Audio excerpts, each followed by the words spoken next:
दोस्तों, झारखंड में क्या बोला जाए, क्या कहा जाए और क्या सुना जाए।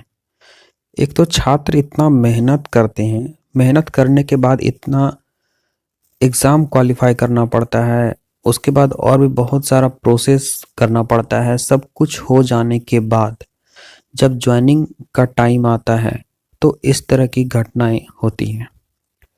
आप देख रहे हैं झारखंड में क्या हुआ।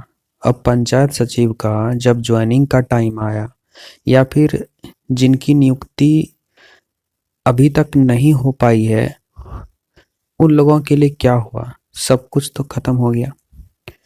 अब जेएसएससी 2016 के बाद जो नियमावली बनी थी, उसके बाद जितनी भी वैकेंसीज आई थी सारी वैकेंसी रद्द हो गई है।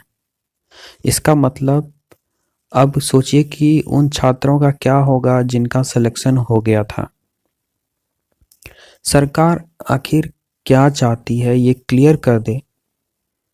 एक तो रघुवर सरकार पहले ये वैकेंसी लाती है, उसके बाद हेमंत सरकार इसे कैंसिल कर देती है।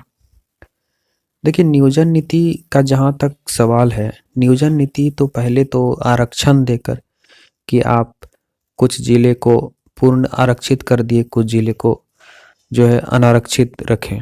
तो सबसे पहले तो ये नियोजन नीति का मामला है। तो जो भी है, वैकेंसी निकलने के पहले ये सब होना चाहिए था। उस समय अगर किसी भी तरीके का इसमें सुधार हो जाता तो आज छात्रों के साथ इतनी बड़ी जो बात हो रही है वो नहीं होती। सोचिए कि उन छात्रों पे भी क्या गुजर रहा होगा जिनका सिलेक्शन हो गया था लेकिन नियुक्ति नहीं हो पाया था। जिनका नहीं हुआ उनके साथ कोई दिक्कत नहीं, वो तो कहीं ना कहीं खुश हो रहे होंगे कि चलो हमें एक मौका फिर से मिलेगा।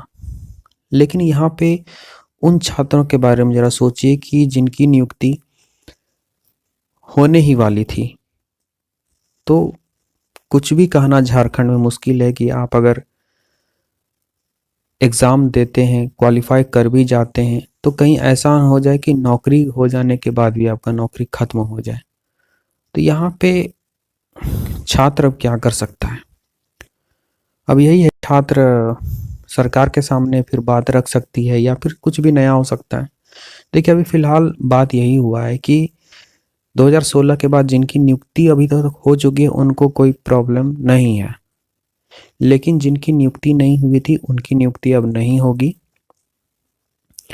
ये प्रॉब्लम हो गया है। प्लस जितनी नियुक्तियां मतलब जितनी वैकेंसीज आई थी वो सारी वैकेंसी अब रद्द हो चुकी है। जो नई नियोजन नीति के अकॉर्डिंग थी वो सारी वैकेंसीज अब रद्द हो चुकी है।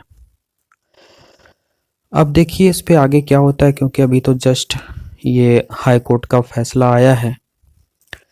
अब सरकार क्या करती है, लेकिन जो भी है सरकार को यह स्पष्ट करना चाहिए आखिर क्या करना चाहती है सरकार, कि इसी में छात्र उलझा रहेगा, छात्र दूसरा काम भी नहीं कर पाता है। अगर सरकारी नौकरी में अगर इसी तरह का होगा तो लोग प्राइवेट नौकरी करेगा। तो ये कहीं ना कहीं ठीक नहीं है। और उन छात्रों के साथ जिनके जिनके साथ कि ऐसा हुआ है, जिनकी नियुक्ति अब होने वाली थी लेकिन नियुक्ति होने के टाइम ऐसा प्रॉब्लम उनके साथ हुआ। खैर देखिए, आई थिंक सरकार कुछ इस पर कदम उठाए और उन छात्रों के साथ न्याय करे। अब यही कहा जा सकता है, क्या बोला जाए इसमें। और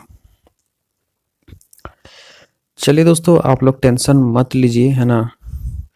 और भी बहुत ऑप्शंस हैं अभी, है ना, उसके लिए लगिए। ऐसा नहीं कि झारखंड में, अगर आप झारखंड से बाहर जाते हैं तो वहाँ भी थोड़ा सेंट्रल लेवल पे भी आप लोग ट्राई कीजिए।